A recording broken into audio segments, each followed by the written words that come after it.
हम आए हैं संदवाड़ा पंचायत के सावा गांव में, जहाँ पे दूसरी बार अनिश्चितकालीन धरने पर बैठे हैं दिनेश भाई पुरोहित। उनकी मांग है गोचर भूमि को मुक्त करवाना।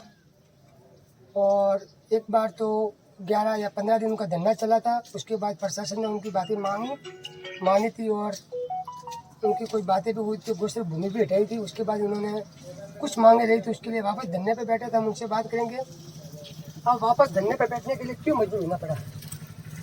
मेरा धरने पर बैठने का कोई शौक नहीं है, लेकिन आज से करीबन 31 मार्च 2022 को 22 दिन तक धरना चला था, जिसमें हमारे ग्रामवासियों के साथ साथ आदरणीय तहसीलदार महोदय ने लिखित आश्वासन दिया था कि आपकी जितनी भी मांगे हैं वो 1 महीने के भीतर पूरी कर ली जाएगी।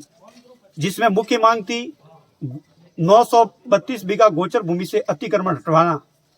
तहसीलदार महोदय ने अपने प्रयास से करीबन 700-750 बीघों पर गोचर से अतिक्रमण हटवाया, लेकिन आज भी 125 बीघा लगभग गोचर भूमि पर अतिक्रमण बरकरार है। तो हमारा गांव वालों का और मेरा व्यक्तिगत कहना यह है कि गोचर हटाया है तो गोचर भूमि पर 1 इंच पर भी किसी का कोई अतिक्रमण नहीं होना चाहिए। ये हमारी मुख्य मांग है। तो आपको जब अतिक्रमण हटाया तो आपने वादा किया था कि हम यहाँ पे घास लगाएंगे, जो जमीन खाली, आज तक आपने कोई घास का काम किया नहीं। ये भी आरोप है कि आपने वादा किया था कि आप जमीन खाली करो, हम वहाँ गायों के लिए चारा करेंगे और गायों को खिलाएंगे, तो आपने वो काम किया? वो आरोप नहीं है, वो सत्य बात है। मैंने गांव के समक्ष कहा था कि गोचर भूमि को, संपूर्ण गोचर भूमि को अतिक्रमण मुक्त करो।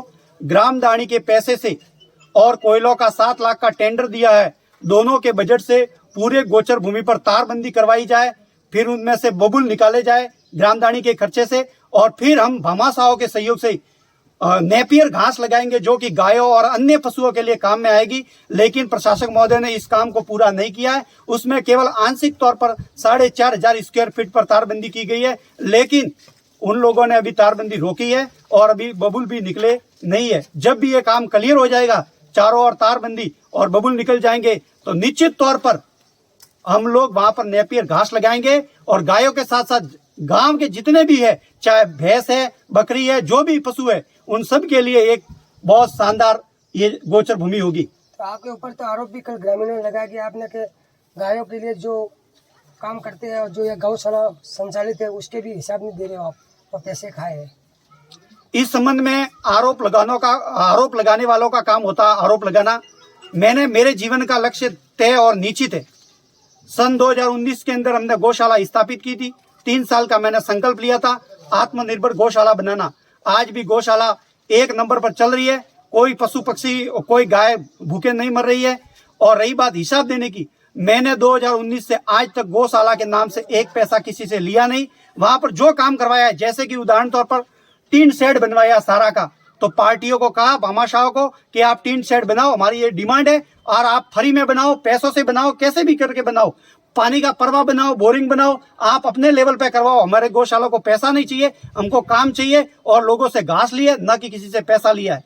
अगर वो आरोप लगाने वाला व्यक्ति ये सिद्ध कर ले कि मैंने 5000 दिए थे, कि 25,000 दिए थे, कि 5 रुपए दिए, उसको ब्याज सहित मैं देने के लिए तैयार हूं। लेकिन दुर्भाग्यपूर्ण ये कहना चाहता हूं कि जो मेरे ऊपर आरोप लगाने वाले व्यक्ति है वो हिंदू है, और हिंदू लेकर होकर के गौ माता, राष्ट्र माता के ऊपर लांछन लगाकर जनमानस की भावनाओं को ठेस पहुंचाते, तो उनको गौ माता और भगवान माफ नहीं करेगी।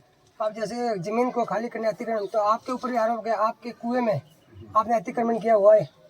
मेरे कुएं पर अतिक्रमण नहीं है। मेरे कुएं के पास में एक नाला बह रहा है और आने जाने के रास्ते की असुविधा होने के कारण मैंने वहां पर 2 पाइप डाल करके एक गेट लगाया है, जो कि बारिश के समय में मेरे जो खेड़ू थे और मैं हूं, जो आने जाने में सुविधा हो। इसमें ये इतनी मेरी गलती है, उसको किसी भी रूप में आप देख सकते हो। और आदरणीय तहसीलदार महोदय ने को मेरे को जब भी नोटिस मिला उन लोगों के विरोध करने के बाद में, तो मैंने लिखित रूप में दिया कि यदि मेरा कुआं अतिक्रमण में आता है, गोचर में आता है, किसी भी में आता है, आप निसंकोच होकर बिना नोटिस दिए, बिना इन्फॉर्म किए तोड़ सकते हैं। लेकिन मेरा ही नहीं, गांव में बहुत लोग बैठे हैं, एक भी उससे बचना नहीं चाहिए। ये मेरा आज भी कमिटमेंट है और आज भी तोड़ सकते हैं। तो लोग कह रहे हैं कि आप अतिक्रमण हटाने से पहले खुद का अगर आपने खुद हटाया होता तो लोगों को अच्छा संदेश जाता। आप बोल रहे हो कि सबका हटेगा, मेरा हटेगा तो सबका हटेगा, तो पहले आपने अगर किया होता आगे से तो लोग भी हटते। वो भी आरोप है आप पर। मेरा अतिक्रमण नहीं है। मेरे कुएं में जाने के लिए बारिश के समय में सुविधा के लिए मैंने रोड बनाई है,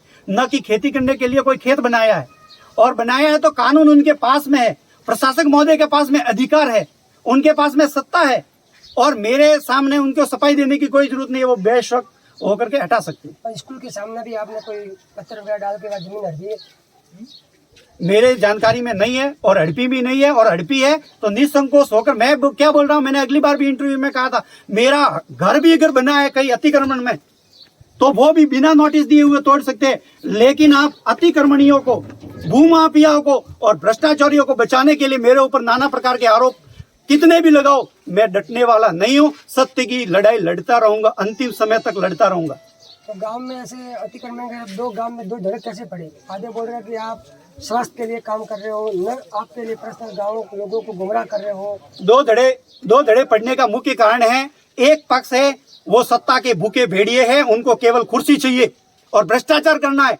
और मेरा एक ही मकसद है, सत्य की लड़ाई लड़नी है। और मेरे गांव के गरीब से गरीब जो भूमिहीन है उनको भी समान रूप से, जिनके पास बेचारों के पास पैसे नहीं है, उनके खेती करने के अलावा कोई रास्ता नहीं है, उनको भी जमीन दिलवानी, ये मेरा मकसद है। और उनको भ्रष्टाचार की दुकान चलानी, ये उनका मकसद है। तो लोगों का कहना है कि 2005 से आपकी मांग है कि 2005 से जो काम काज हुआ, तो उसके पहले की आप क्यों नहीं मांग कर रहे थे? जिसने भ्रष्टाचार या कार्य गलत तनमीन वगैरह की है वो क्यों नहीं आगे का? क्या 2005 से पहले जो अध्यक्ष थे उनके खिलाफ? इस पर मेरा स्पष्ट तौर पर कहना है कि मैंने ज्ञापन में लिखा था कि 2005 से 31 मार्च 2022 तक जितने भी गलत काम हुए उनकी निष्पक्ष जांच की बात की थी। लेकिन उसके बाद में धरने के अंदर ही मैंने संशोधन, महेंद्र सिंह जी आपके इंटरव्यू में कहा था कि जब से ग्रामदान एक्ट लागू हुआ है आज तक कोई भी हो, ग्रामदानी अध्यक्ष हो, चाहे प्रशासक हो, चाहे कोई भी अधिकारी हो, जो भी गलत करता है वो भ्रष्ट है। और सबकी जांच होनी चाहिए और सबको न्याय मिलना चाहिए, मेरी निष्पक्ष मांग है। आपने ये तो ये छोटा सा जो तंबू बनाया है और आगे तूफान भी आने वाला है, तो क्या आप उसको आगे भी ले सकते थे धरने को, आपकी सुरक्षा लिए, गाँव के लोगों की सुरक्षा के लिए? मैंने ये जो आने वाला तूफान है, महातूफान है, उसको बिल्कुल मद्देनजर हमने जो ये टेंट बनाया है ट्रैक्टर ट्रॉली पर, ये जुगाड़ टेंट बोल सकते हैं। ये टेंट बनाने की प्रेरणा मुझे भारतीय सेना से मिली है और मैं भारतीय सेना को सैल्यूट भी करता हूं।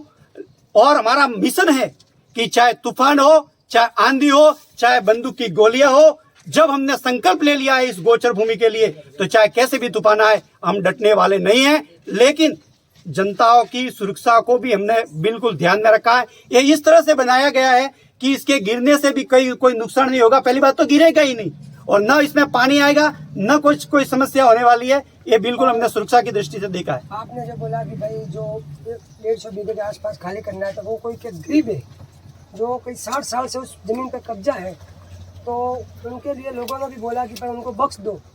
तो बोला कि गरीब के जो 60 साल से कई परिवार वहाँ गुजरे, तो उनके खिलाफ इस संबंध में मेरा स्पष्ट कहना है कि जब मैं 25/5/2023 को आदरणीय उपखंड अधिकारी माननीय से मिला था, तहसीलदार जी के साथ जब मैंने ज्ञापन दिया था, तो आदरणीय उपखंड अधिकारी महोदय ने तहसीलदार साहब को मौखिक निर्देशित किया था कि गोचर के अंदर कोई भी व्यक्ति हो, गरीब हो, अमीर हो, सत्ताधारी हो या सामान्य नागरिक हो, गोचर होता है, उसका कोई मापदंड नहीं होता है। और अगर आपको दया आती है, आपके कहीं जमीन ग्रामदानी में प्लस सरप्लस पड़ी है, तो गरीबों को दी जाए, लेकिन गोचर को एकदम क्लियर कट करना है। ये मौखिक आदेश आदरणीय दूधाराम जी का है, रेवदर के महंगाई राहत कैंप के अंदर।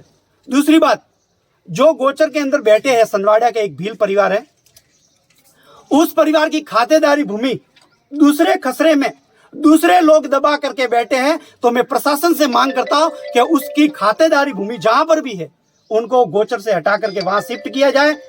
और अगर आपको कोई भी गरीब लगता है, तो मैं तो गरीबों के लिए लड़ रहा हूं कि गांव का कोई भी भूमिहीन किसी भी जात का जमीन से वंचित नहीं होना चाहिए। मैं इस पक्ष धर्म में हूं। तो क्या भीड़ कम है, तो उसके क्या है, कैसे भीड़ कैसे कम है? एक बार जो पहले आपने जो धरना दे रहे तो मतलब सैकड़ों लोग उगड़े थे। इस धरने में आपकी आदरणीय महेंद्र सिंह जी, भीड़ कम नहीं है। आपके कैमरामैन जी को कहिए कि पीछे भी लोग खड़े हैं, उनको भी कैमरे में कैप्चर करें। दूसरी बात, अभी खेती बाड़ी का समय है, सब अपने खेतों की तैयारी में लगे हुए हैं। दूसरी बात, मैं किसी गरीब का समय बर्बाद करना नहीं चाहता हूं। अभी ये आंशिक तौर पर 1-2 दिन तक धरना चलेगा। प्रशासन ने हमारी शर्तों को मान लिया तो ठीक है, नहीं तो इससे भी बेहतर भीड़ होगी, ये मुझे पूर्ण विश्वास है। ये दिनेश भाई है धरने पे बैठे हैं और सरकार से कहा कि हमारी जो भी मांगे हैं पूरी करें, नहीं तो हम इससे भी बड़ा आंदोलन करेंगे। मैं महेंद्र सिंह परमार, असावा।